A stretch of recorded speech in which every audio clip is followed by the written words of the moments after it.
시청자 여러분 안녕하세요. 아태민 경제TV입니다. 오늘은 아태민 테마 분석으로요. 26번 시간으로 요즘 전기차 배터리 부분이 워낙 시장에 관심인데요. 그러다 보니까 투자자 여러분들이 지금 방향성을 못 잡고 있습니다. 새로운 방향성, 지금 LFP 배터리 점유율이 확대되고 있다. 그냥 원형 배터리에 대한 관심사가 이게 아주 중요한 변수가 되고 있기 때문에 요걸 한번 알고 그 관련한 수혜주가 어떤 게 있는지까지 살펴보도록 하겠습니다. 네, 네이버 카페 사태민 검색하시면요. 제 남다른 주식 투자의 길 들어오실 수가 있고요.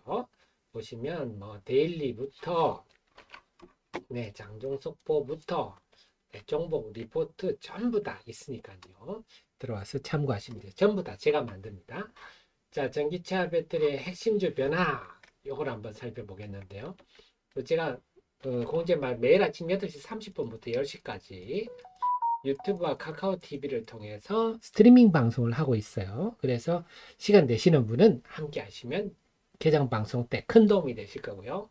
바쁘셔서 못 보시더라도 다시 보기 하시는 분이 6배 많습니다. 그래서 보시면 도움 되겠습니다. 시장을 안 보시더라도 충분히 본 것으로 느끼실 수가 있겠습니다. 자, 시장 변화 두 가지인데요. 첫째, LFP 배터리. LFP 배터리는 대체로 아십니다. 여러분들이 주로 중국에서 많이 쓰는 거죠. 가장 큰 단점은 뭡니까? 네, 3원계 배터리하고 비교를 하면 가격이 일단 저렴해. 이건 장점이죠. 싼 맛에.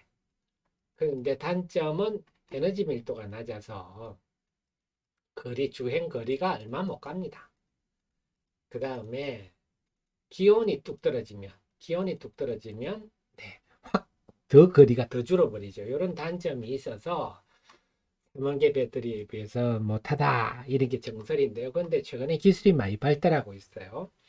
네, 셀2팩 기술이라고 해서 이런 것들을 하면 셀 모듈 공간에 들어간 셀을 더 많이 넣을 수 있어서 에너지 밀도가 향상되고 이런 부분들입니다. 비용도 절감되고 결국은 그렇다고 해서 3원계 배터리 우리가 주로 하는 거는 NCM, NCA 우리가 이런 걸 쓰는데요. 이런 거에 비해서 네, 부족하지만 그래도 싼 맛에 이 정도면 괜찮다 이런 분위기가 돼가지고 LFP 배터리가 오호 시장 점유율이요 2021년에는 16.9%에서 오호 22년에는 27%까지 올랐었네요.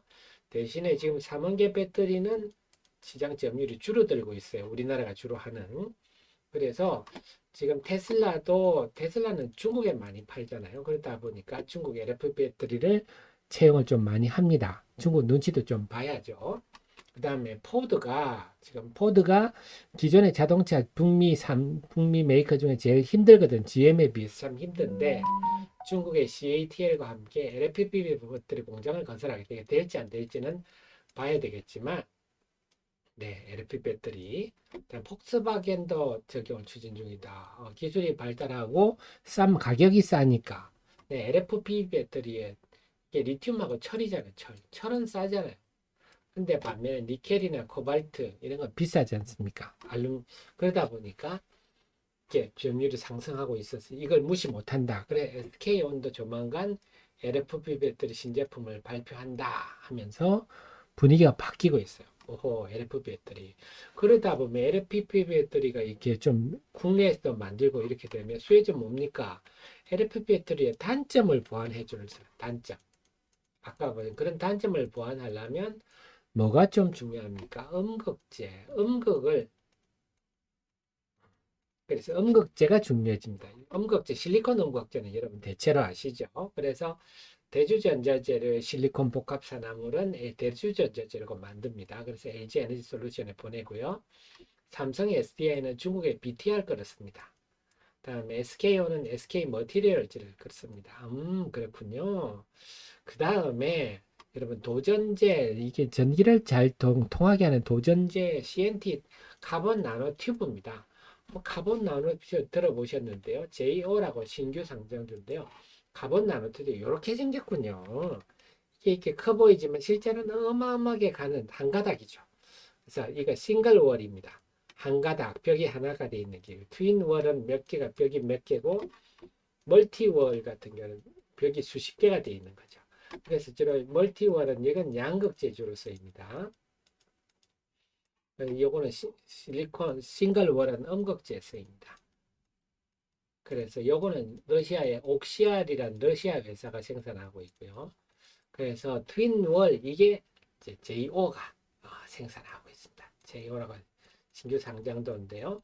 근데 가격이 지금 싱글월보다 10분의 1 수준이라서 트윈월도 지금 음극재 업체들이 채용하려고 하고 있다.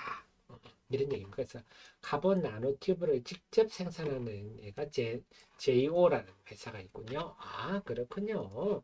그래서 카본 나노튜브 그 다음에 이 카본 나노튜브를 이 분산재, 나노 신소재는 뭐 하는 회사냐면요. 나노 신소재는 사실 이게 눈에 안 보이는 거 설명이 좀 어려운데 회사 홈페이지 들어가면 이렇게 나와 있어요.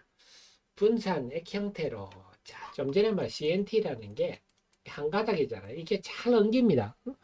잘 엉겨 붙어버려요. 그러면 안 되잖아요. 그래서 안 엉기도록 분산재를 만들어서 고루고루 잘 펴지도록 안 엉기도록 그렇게 하는 게 나노신소재입니다. 그래서 나노신소재는 분산재에 상당히 강점이 있는 회사다 보시면 되겠습니다. 그래서 CNT를 엉기지 않도록 하는 게 나노신소재입니다.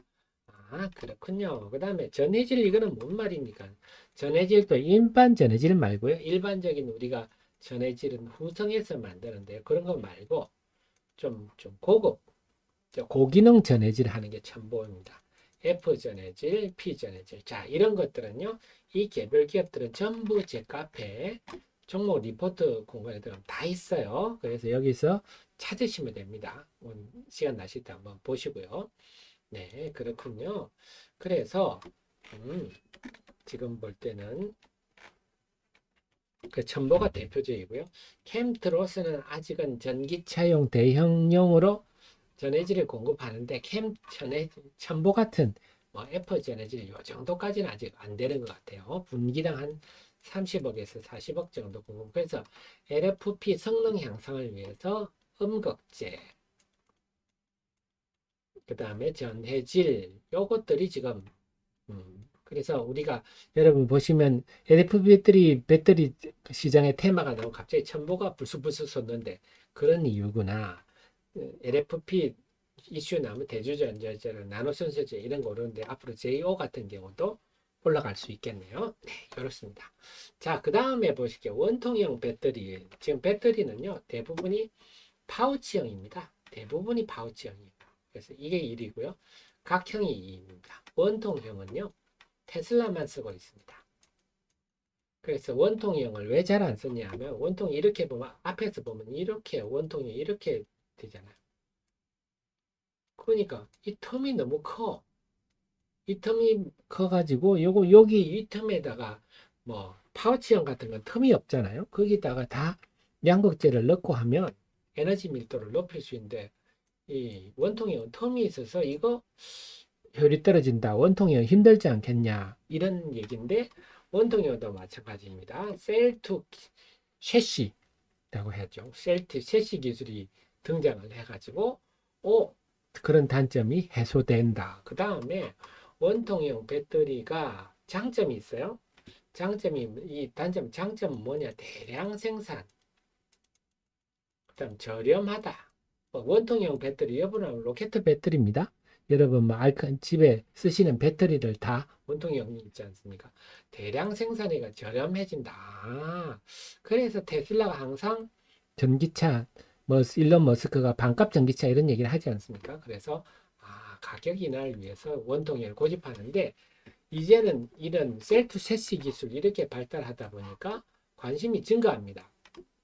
그래서 본다면 이번에 GM이 삼성 SDI하고 합작 공장을 이렇게 추진하는데 여기는 원통형 배터리를 생산하겠다.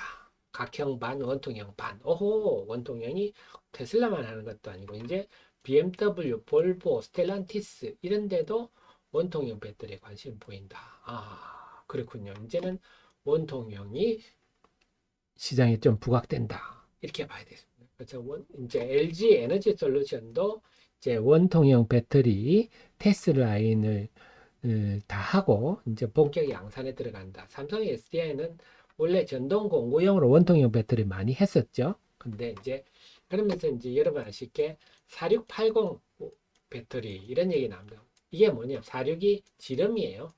이게 46mm, 4.6cm죠.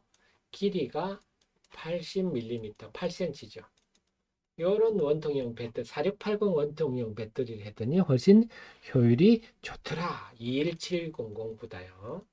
2170은 지름이 21, 길이가 7cm가 되겠죠. 훨씬 몇 배가 낫더라. 그래서 4680 원형 배터리가 지금 이제 양산이 시작되는데요. 아, 그렇군요. 그러면 일단은 삼성 SDI 쪽에 상당히 유리한데 본다면 원통형 배터리는 보니까 신흥 SEC, 상신 EDP 이런 회사가 수혜주를 하는데 상신 EDP 한번 볼까요? 상신 EDP 같은 경우가 상신 EDP 같은 경우는 중대형 전지 부품 이런 것도 하고요. 또 뭐랍니까? 제품 속에 소형 원형 부품, 원형 부품이라고 해요. 어허, 이런 거 원형 배터리 껍데기를 만드는 껍데기랑 여기 앞에 보니 이런 걸 하는군요. 원형 부품이죠. 이게 원통형에 들어가는 거죠. 오, 상신 EDP는 여기 부분이 있군요. 사실 이 부분이 매출이 대부분을 차지합니다. 각형보다는요. 기능 SEC는 뭡니까? 캡 어셈블리는 뭡니까? 캡이 이거잖아. 이거. 캡 어셈블리라는 게 조립이잖아요. 캡 조립품 요걸 말하는 겁니다. 그래서 이거는 뭐냐? 이 안에 가스가 차고 하면 가스도 빼내고 폭발 방지하는 기능이 있습니다. 가장 대표적인 게 상당히 중요하죠. 2차 전지에서 가스가 차고 팽창하고 이러면 폭발하고 화재가 생길 수가 있잖아요. 그래서 캡 어셈블리가 의외로 별것도 아닌 것 같아서 상당히 중요하고 진입장비에 넣습니다. 근데 보니까 각형이네요. 오호, 그렇게 본다면 지금 배터리 변화를 볼 때, 지금 원통형 얘기를 하고 있잖아요. 물론 이럴 수 있어요. 삼성 SDI하고 GM하고 합작법인에서 반응 각형이고 반응 원통형이니까 각형이 덕을 보고 있지 않습니까? 그래서 신흥 SEC도 수혜줍니다. 그건 맞는 얘기입니다. 근데 앞으로 4680 원통형 배터리를 크게 늘린다 하는 게 대세라면 이제는 그 상신 EDP가 좀 더 큰 수혜주다 이렇게 볼 수가 있겠습니다. 그다음에 LG 에너지 솔루션은 더부전자가 캡 어셈블리를 할 거다. 아직 본격적으로 한 건 아니고요. 이런 흐름이 나타나고 있습니다. 그래서 전체적으로 본다면 LFP 배터리 테마주는 이런 것들이구나. 이렇게 보실 수가 있고요. 그 중에 이제 매력도를 따진다면 제가 볼 때는 나노신 소재 제2호 이쪽이 우선 제가 볼 때는 1군이다 할 수가 있겠고요. 대주전자재료, 첨보는 좀 2군이다. 그 다음 캠트로스는 3군 정도로 제가 정리를 할 수 있겠고요. 그 다음에 원통형 배터리 수혜주는 상신 EDP가 좀 1군이다. 그 다음 신흥 SE 2군, 더구전자를 3군 이렇게 정리를 할 수가 있겠습니다. 그래서 머릿속에 넣어 두십시오. 원통형 배터리 수혜주는 이런 종목들이고 그 다음에 LFP 배터리 이슈가 등장하면 이런 종목이 수혜주구나. 이렇게 꼭물에 담아 두시고 재료 등장할 때 공략하시면 큰 수익이 나시겠습니다. 도움되셨으면 좋아요 눌러주시고요. 저는 다음 이 시간에 또 찾아뵙도록 하겠습니다. 고맙습니다.